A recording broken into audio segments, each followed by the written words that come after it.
All right, what is going on, people? Welcome. You know that sound, the Unfiltered band means. Yes, another episode of Unfiltered is coming your way right here, right now. Officially, this will go down as episode number 237 in your books. You could jump on board the Unfiltered Revolution 24/7, 365. Easy. Get in. The artist formerly known as Twitter. Jump up into the bio at Casey Stern and then get into the YouTube channel and watch and like and subscribe and tell all your friends and get to all the videos and give all your comments and your thoughts on lists and interview guests and whatever else you got. Bring them to the table. Want to hear from you. And of course, where most of you are listening, Apple, Spotify, and everywhere you get your podcast, equal opportunists are we.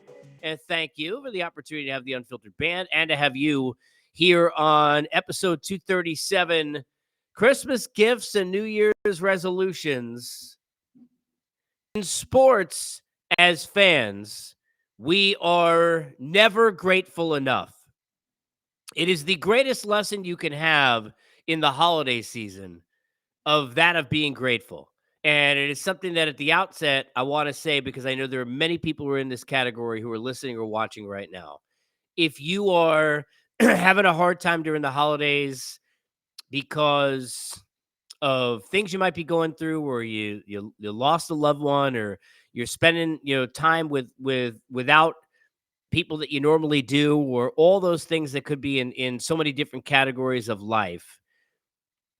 My thoughts are with you, and my heart goes out to you.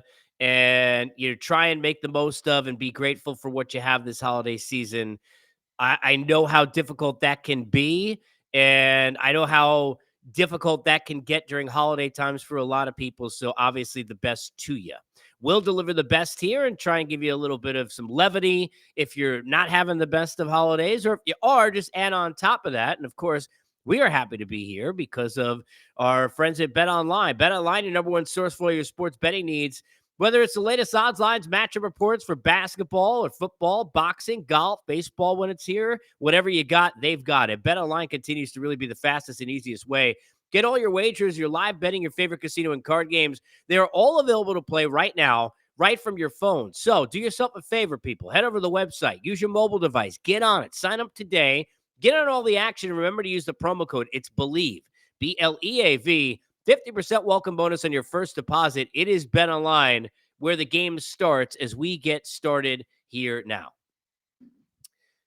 The gift of sport is a gift that we should receive and we should understand at the highest of levels because of what it does. For example, if you're in a spot where you are having some issues in real life and dealing with difficulties in life, just like athletes use the field or the court or the ice. And I've talked to them many times over the years, and they've told me this is their escape. As fans, we use sports as our escape all the time.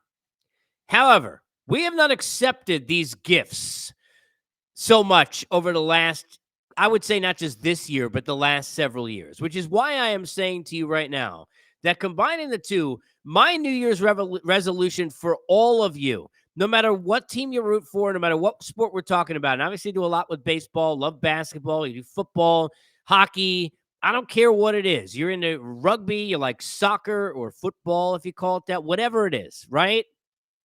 If you are a sports fan, my gift to you is a reminder this year. And that is that your New Year's resolution this coming year in 2024 should be to remind yourself how enjoyable sports are supposed to be. Now, sometimes this is made much more difficult by the people who put coal in your stocking. Like, for example, the New York Jets, if you're a Jet fan, who have been doing that all season, who have been doing that your whole life. Since it was Ken O'Brien instead of Dan Marino, since it was Blair Thomas instead of Emmitt Smith. They've been doing that your whole life, but now they trying to make it worse for you. You got Aaron Rodgers, who's running the team and running his mouth, yet unfortunately only ran 4 plays on the field, but we're bringing back Salah, we're bringing back Douglas, let's bring them all back, and you just have a hard time believing, if you're me, or if you're anyone of sanity, if you're a Jet fan, which thankfully I'm not in this case, that is that Aaron Rodgers is pulling the strings. Aaron Rodgers telling Woody Johnson, nope, these are the right guys. Don't worry, Woody, we got it. These are the right guys because these are my puppets right now, and they're the ones I want back because your football team is being run by Aaron freaking Rodgers right now, who's not even playing right now. So you got plenty of reasons to maybe forget about the gift of sport if you're fans of teams like the Jets. So it kind of makes it difficult. I know this because I've been a fan of the Knicks and the Islanders and the Mets my whole life. The Giants, thankfully, God bless them, even though this is not their best year, and they're about to play here as I do this on Christmas Day. I'm about to probably watch them lose to the Eagles and miserably, and okay, that's fine. With the Tommy DeVito and all of that, with the Tommy Cutlets, at least we had the Eli Manning, and that made me feel pretty good. And Phil Simms as a kid, and so on and so forth. So I've experienced some winning, but as a Knicks fan, an Islander fan, a Met fan, most of my life, I have not. And if you're fans of these teams, it hurts. Fans of these teams, they don't feel like ever gifts. It feels like coal all the time. It feels like it is it's going from like the holiday to like the Antichrist when you're dealing with all of what you deal with as a fan of some of these teams that break your soul and break your heart. And as I say this aloud, I'm reminding myself why I'm needing to remind you, because we need to practice what we preach. And I have a hard time in sports practicing this as well.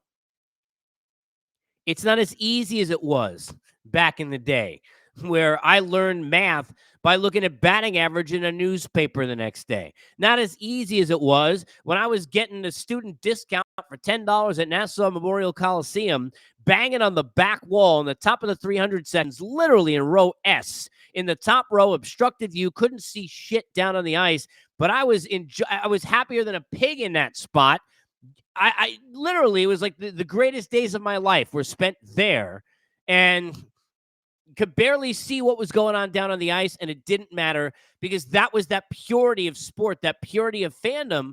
But I don't think I would have enjoyed it as much if I were a kid and a teenager now doing those sorts of things, because of how much social media is robbing us of all of that. All we are hearing and doing and putting out there with each other as fans are all the things that our teams are not doing. And it's just that negativity. You think it's bad negativity in an office, you think negativity in a company, or if you work in a restaurant or wherever it is, right? All different walks of life that I've worked. You think negativity can permeate a family?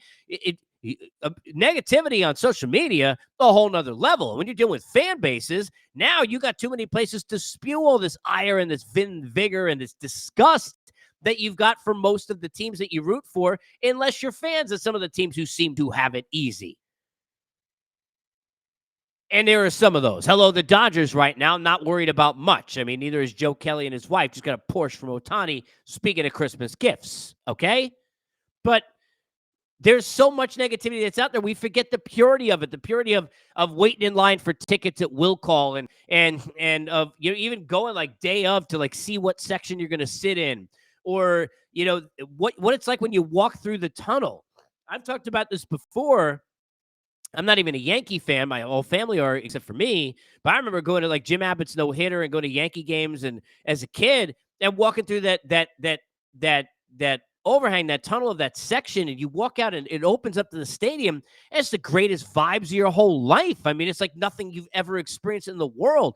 I used to show up at Nassau Coliseum. I'm telling you, I'm not kidding you. I'm the first one through the gate when they let you in the turnstile, and I'm sitting there for an hour just watching the Zamboni drooling like I just saw God. Like I'm sitting there with Moses getting 10 commandments, watching a Zamboni clean ice. We forget all of that purity. And I've talked about it recently, getting a chance to help out my son with his baseball team, and seeing kids enjoy that enjoyment of the sport again, and how much that kind of like brings you back to that moment. But we have lost all these moments. We totally forget people all of this. And I'm curious, put in the comments, jump in, whether it's on YouTube or hit me up on Twitter. If you're listening to this on Apple, Spotify, or on a podcast side, I'm curious, are you feeling this? And as parents, are your kids helping bring you back to that? Because we are forgetting the gift that is sport, which is why, again, New Year's resolution, and again, hard as if you're a Jet fan, not, I don't want to single out just the Jets. There are other teams that fit this category, clearly. But if you're a Chicago Bears fan, there haven't been much to enjoy last several, forget about years, like forevers. Detroit Lions fans, hoping they're not getting teased right now. Congrats on winning the NFC North. They're hoping that they're not sitting there and the White Walkers go show up again like they do every postseason, which is why they didn't want to watch the Barry Sanders documentary and remind themselves about Scott Mitchell and all the almosts. But sports gives us so many memories and so much fun and such a different way to get invested in something that is just seemingly bigger than you. And it's amazing because most of the things we invest in our life, whether it's be our careers or our family or your education, whatever it is, right? You're full on investing in it and you're feeling it and you're in control in some ways. You may get a job, not get a job, hit on an audition if you're in the entertainment business or not, right? Get into a school or not. But you did the best you could and you prepared and you studied, you took the SATs and you did the classes or, whatever, culinary school, whatever you had to do to like vocational schools to get to the level. And you had these internships and apprenticeships and all those things you build up and you bust your ass and you get to that point and you invest yourself. Here, we're investing in sport and we got no control of anything. And by the way, the GM's living your life. Even though they're sitting there and they're pulling strings, they're sitting down there looking on the field with their hands behind their back. They got no control of anything either, which is, mind you, mind-boggling how they survive and have sanity. And the amount of Xanax that must be needed for GMs, I mean, forget it. I don't know how they do it, but as fans, what we have is each other. As fans, what we have is each other. And then when you open up the social media now, you used to be able to, like, even before texting, call your friends and sit there and watch the game together. And then when texting or beep them, for those of you who don't remember that age, right? What was it 07734 was hello, right? 13 was I love you. I don't remember what the other ones were. But then you could text. Oh, my God, we could text. So then you could, like, group text. Oh, my God. Then you're in a group text. Like Steve Cohen, before he owned the team, is on with the Mets, mind you, which is crazy. But now you got social media, so all the fans are together. Now your spirit animals, those people who feel your anger, those feel your pain, you ain't out there spreading love. Now I'm sure Texas Ranger fans who just enjoyed the hell out of what they just went through, we're out there on social media and trying to enjoy. Hey, I'm at the parade, and hey, here's my Instagram post of this, and oh my God, where did you experience it? And, oh, liking this post and sharing that post, and all that is great. But compared to the amount of people that are sitting there complaining on social media, go type in Jets right now on Twitter and see what happens. We can't enjoy shit anymore. And we don't enjoy anything in life anymore. And by the way, it took me like 40 some odd years to learn that and to learn it a very hard way and to realize how just ingrained we are to be stuck with, speaking of gifts, I mean, stuck with assets and things that we have, things that don't mean shit. It doesn't mean anything. Doesn't mean anything. It's the people that you have. I always said this, and I wish more people in life in general, forget about it, my life, understood this. But the one thing that I've always kind of felt is that it is always about people. I mean, you could sit in a room with nothing in it. You're with the right people. You're fine. You could sit in the room with everything in it. You're with the wrong people. It's all wrong. But that's what makes being a fan of a team so interesting because you don't know the players in most cases, right? You're not covered. You're a fan. You don't know any of these people, but you think you know them. You want to know them. You're watching every interview. You're watching every highlight. You're soaking up everything you can. Then you don't know every fan, but now on social media, I know every fan. So now you feel like you're part of some family and some unit, and you're feeling all those vibes I just talked about that we need to pay attention in real life, but you're feeling them in a life of a family of a sport, which is crazy. When you're in a stadium, you feel that. You feel it. It's different, and it hits different. But that's the great thing about sport is that you have all that. The bad thing is now you got too many outlets to remember all the bad things you have.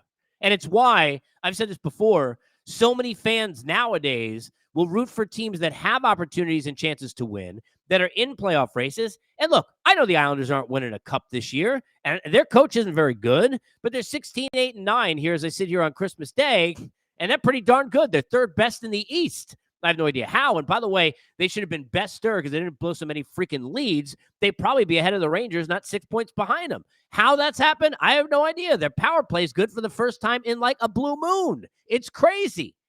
I know they're not winning the cup, but I'm going to let myself get all energized and soaked in.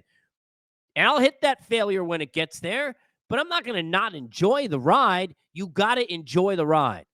It's a life lesson, but in this case, it's a sports lesson. Try and enjoy the ride. You're a Lions fan, get into it. Don't think about everything that can go wrong. Don't think about that other shoe dropping. You gotta stay positive and stay forward and just enjoy all those endorphins that come from being a fan. But it is something that we forget about a lot. And for a New Year's resolution for I think all of us, if you're a sports fan, and the tickets are so expensive, try and go to a game. Try and remember that feeling when you're sitting there and you're online to get a hot dog with your kids, your parents, your friends. Try and remember what that feeling is where you park your car and you're about to walk into that stadium or that arena and you feel like a different sense of alive because you're a diehard of that team than you feel in kind of a different way any other time. That feeling when you get to your seats and you're like, I got to pee, but I don't even want to move because I don't want to miss a thing. Well, the game doesn't start for 25 minutes. I don't care. I got 25 minutes to count down until this game starts. Try and remind yourself of those feelings and bring those things because sports is look, it's not your kids. It's not, your husbands or wives if you're married. It's like parents. But it's almost better than everything else. And it brings unbelievable joy amidst all the heartbreak that a lot of your teams could bring you. And when you're in heartbreak in your real life, it is sometimes everything. And I know because it's been that in my life at points in my life that it's been everything. And I hope that relationship kind of transfers to our kids in more of a way than social media is allowing it to. And I hope as adults we remember how to be big kids this year in 2024. Enjoy yourselves. If I don't hear from you or speak to you, because if there's not any big baseball news, I'm probably not going to drop anything else till the new year. I want to thank all of you for listening to the podcast, for jumping on board. Please jump on board the YouTube channel, subscribe, like all the videos. We're going to keep this Unfiltered Revolution rolling because at the end of the day, remember this, no matter what year or what holiday or what it is, as a resolution or not, people will inevitably give up on you. It is part of life. Never, ever give up on yourself. We are, as always, here at Unfiltered, presented by our good friends at BetOnline.